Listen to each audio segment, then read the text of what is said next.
Assalamu alaikum warahmatullah. Gẹ́gẹ́ bí ohun tí à ń bá lọ, ọ̀nà ni pé ní there's no way you can separate ibadah from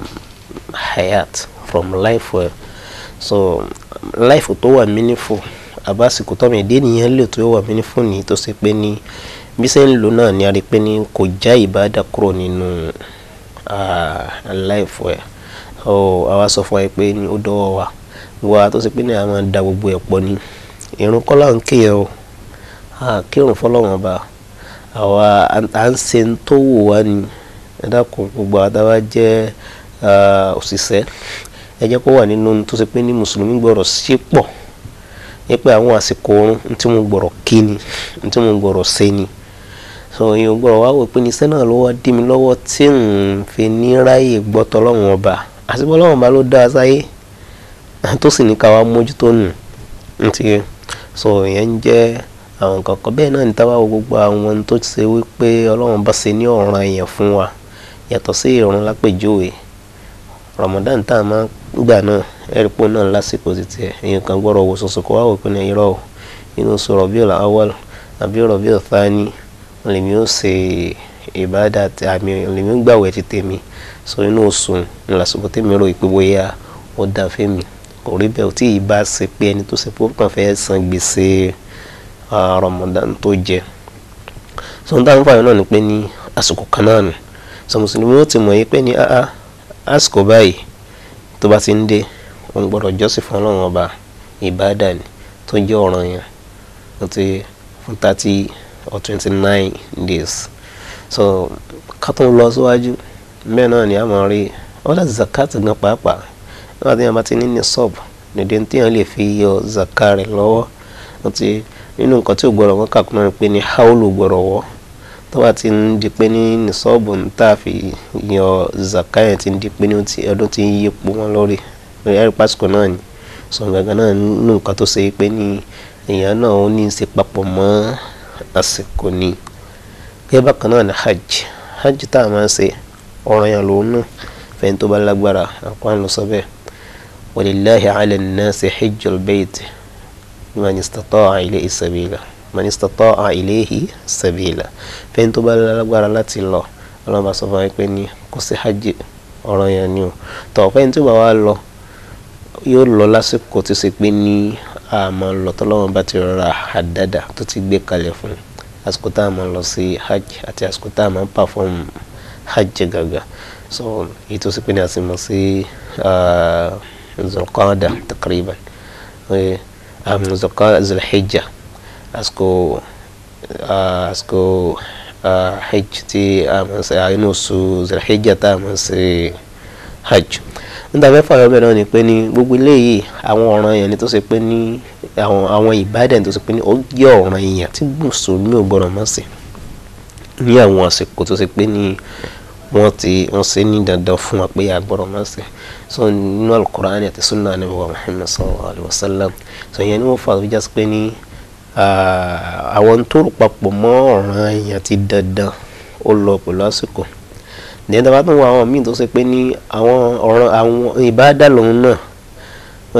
sunnah Ànábì mi tó pé Ànábì sọ alójú kòkòrò Ànábì a máa ṣe ó sì fẹ́ ká máa ṣe àwọn náà pọ̀ jaburata bẹ́ẹ̀. So mùsùlùmí tó wá daily àbí láàrin ọ̀sẹ̀ ni àbí láàrin oṣù ni mùsùlùmí gbọ́dọ̀ rí pé ní at least musa gbọ́dọ̀ máa gbàwẹ̀ bóyá bí Monday ni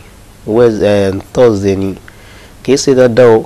ṣùgbọ́n yóò wò pé ní kò ń lo àwọn àsìkò kóun tó fi nǹkan tó wọn dé bá jẹ́ mọ̀tàlá kẹyàmà àbí bẹ́ẹ̀ tí ẹ̀kọ́ ni bí àwọn náfìlà duha àbí kéèyàn dìde lóru fún tahajjud àbí kéèyàn rí pé ní at least àwọn ayyamul bid lòun dìde òun fi ń gbàwẹ̀ ni àti àwọn bẹ́ẹ̀ lọ ní tó ṣe wípé ó jẹ́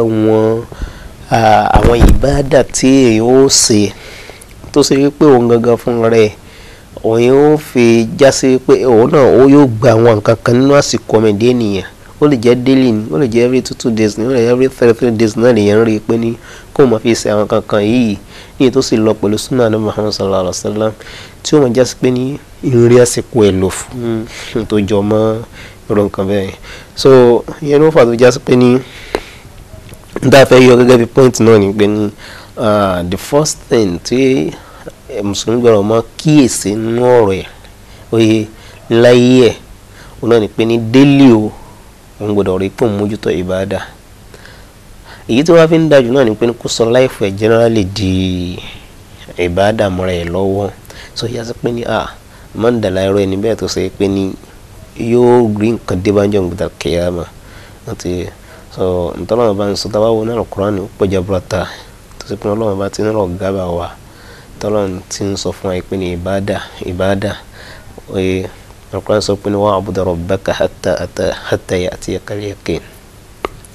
mọ jọ́sìn fún ọlọ́mọ bá títí tí àsìkò èkó tí ó fi ààyè lẹ̀ tó ti ń já sí pé ní láti ìgbà tí ọmọ ìdí ènìyàn bá ti ń wáyé tó ti gbọ́n mọ́ pé èèyàn ṣe ìbádà náà ló ti ní ó ti gbọ́rọ̀ separate nǹkan pè ní ìjọsìn fún Ọlọ́run ọba kò nínú láìfẹ́. ìjọsìn fún Ọlọ́run ọba yóò mọ cover àwọn tó jẹ́ dandan àti tí ò jẹ́ dandan. ó dà tẹ́yàn gbà mí àwọn ìbádà míì tó wà tó ṣe pé èèyàn ó mọ̀ ṣe gan pàápàá ó lè ṣe kó jẹ́ pé ó dà èèyàn lè fẹ́ mú mi ń gbà mí tí ó sì sọ di ìbádà mọ́ rẹ̀ lọ́wọ́ ẹ̀rẹ́ tó fẹ́ mú tó ṣe bismillahir rahmanir rahim ó ti sọ di ìbádà yóò sì gbà dáadáa lórí ẹ̀. àbí ẹni tó fẹ́ wọ tọ́ílẹ̀tì ni tó ṣe a'udhu billahi minal khubuthi wal khaba'ith oye mo wá sẹ kó lọ́sọ́dọ̀ Ọlọ́run bá kó níbi tó ń jẹ́ ẹ̀gbin àbí ṣaitan. àbí ẹni tó fẹ́ jáde kó nu tọ́ílẹ̀tì tó ní ghufranak àti gbólóhùn oríṣiríṣi àwọn ọ̀nà táwọn fi gbà sí àdékèrè àwọn àdìkárò lóríṣiríṣi. èèyàn fẹ́ sùn ni ọlọ́wọ́ àsìkárò téèyàn máa ń ṣe ó jí ni ọlọ́wọ́ àsìkárò téèyàn máa ń ṣe ọlọ́run sì orí kan ọlọ́run ní kò rí ni ọlọ́wọ́ àsìkárò téèyàn máa ń ṣe. ìgbà míì yẹn forí balẹ̀ sùjádà láti sùjádà fún ọlọ́run ọba láìsí pé ń kírun tí fi ń dúpẹ́ fún ọlọ́run ọba fún àwọn kankan. láìfún mùsùlùmí gbọ́dọ̀ kún fún ìbádà ni pé ọ̀pọ̀lọpọ̀ gbà lóyún lẹ́nu mí wò tó ṣe pé bóyá ó dà téèyàn bá wà ní lẹ́yọ̀ tàn àsìkò téèyàn kàn rí pé kéèyàn kàn ra fi relax kó kàn ra fi sinmi díẹ̀ ó ti èèyàn tó lè sọ àsìkò náà di ìbádà. ó dàgbà láàrin gba èèyàn lọ́mọ astaghfirullah alazim. ìgbà míì tí mùsùlùmí tó bá wá èèyàn lọ tí ń retí èèyàn bí wọ́n lọ sọ́fíìsì kan ni wọ́n ní ọ̀gá ò sí ní around you maybe you should just hang around so that kí wọ́n fi dé. láàrin ìgbà tí èèyàn fi ń retí ọ̀gá òun kọ́ sọ astaghfirullah alazim ìbádà náà ní í sìn subhanallah ìbádà ni Kùránì ló wà lè kà ní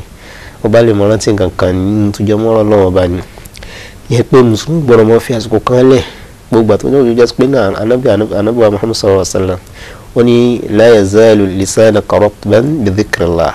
mú jẹ́ kí àwọn ẹ̀kọ́ yẹ kó bò láti máa fi ṣe kíni o láti máa fi rántí Ọlọ́run bá lóòrèkóòrè ní gbogbo ìgbà. sọ̀rọ̀ yẹn tó bá tí àláwọn fíráwọn ọ̀pọ̀lọpọ̀ míì tó ṣe pé ní bá rí tó jókòó wọ́n lè lómi ó jókòó ẹ̀ rò pé ní bóyá kan jókòó lásán ó ti fi ń ṣe ìbádà fún Ọlọ́run ọba ni. ó rí ẹni tó sun oorun kọ̀ ìlú ìlà tó kàn dédé wò pé ní bóyá mo sì lè fẹ́ ṣe kíní oorun sì ló ń kùn mí tí n bá sì sùn mi nílò rí kíní yìí ṣe lápèjúwe ó wá ò pé jẹ́ kí n sun oorun 30 minutes oye pẹ̀lú pé fi ń wá kó lè ní agbára kó lè lókun alágbára kó lè fi ṣètò Ọlọ́run bóyá nígbà tí ó bá parí lápèjúwe yẹn tó ṣe pé ní lecture ni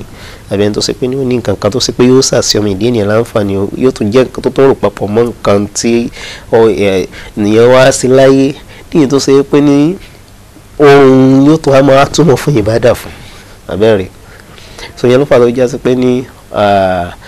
láìfò mùsùlùmí látòkè délẹ̀ oye so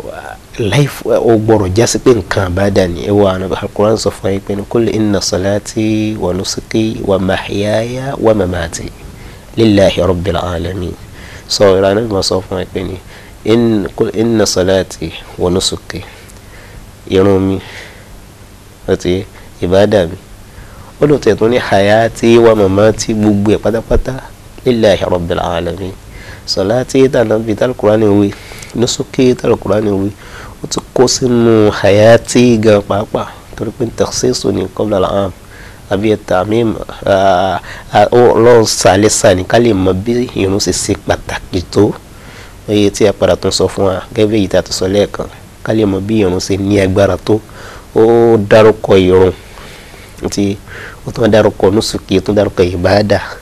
tí ń jásí pé ní ká lè mọ bí ìrun sí lágbára tó, ká lè mọ bí kí ló ń pè ìbádà gangan fún ara ẹ̀ bó sí lágbára tó. Sọ̀láàtì ìrun ìbádà ni ó tún ó fàyọ tó yẹ pé nǹkan fún ara ẹ̀ ó wà nínú nùsùkì gan pàápàá. Nùsùkì gan àti sọ̀láàtì àti nùsùkì náà is part of tọ́mọ ìdí nìyẹn wá sí láyé rí nǹkan kan bí kìíní sí lágbára tó. So ó wá ń sọ ó jẹ́ ká mọ̀ ìpè ní àlè ìyá kúrò ti so inna salati kul inna salati wa nusuki wa mahyaya wa mamati wa lillahi rabbil alamin. Ti bí tí mùsùlùmí ti máa èyí tó ti máa yàtọ̀ sí àwọn tí ìbá ṣe mùsùlùmí yẹn lillahi rabbil alamin torí tọ́lọ́wọ̀n bá ní la sharika lah torí tọ́lọ́wọ̀n bá ní ọba gbogbo àgbáńláyé tí èèyàn bá gbé ayé láláì fẹ́ ìbádà kún àjẹpọ̀ waste time ẹ̀ èèyàn sì pé èèyàn á máa wò pé ní àjọṣe pé ní èèyàn gbọ́dọ̀ mọ bẹ́láyé lásán èèyàn gbọ́dọ̀ ẹni tí máa ń bẹ́lẹ̀ ayé àjẹpọ̀ wáyé asán ni tí ìbá ti fi pé ní ó fi tọ́lọ́wọ̀n ọba kún torí náà ẹ jẹ́ ká sí gbogbo tá a bá fẹ́ ṣe pátápátá pàtàkì jùlọ àti sọ fún wa náà sẹ́yìn rí pé a ní láti kíyèsí nǹkan kan tí a ń pè ní ikhlas ní gbogbo tá a bá fẹ́ ṣe. So irun nǹkan tá a fẹ́ ké péye àti ìbádà tá a fẹ́ ṣe agbọ́dọ̀ jẹ́ kí ikhlas kó wà ń bẹ kó lè sọ láìfún di ìbádà generally. So ilé inú mọ̀ jẹ́ àkọ́kọ́ nínú àwọn kankan tó yẹ ká mójútó àtúmọ̀ bá lọ tí a bá padà dé. Assalamu alaikum warahmatullah.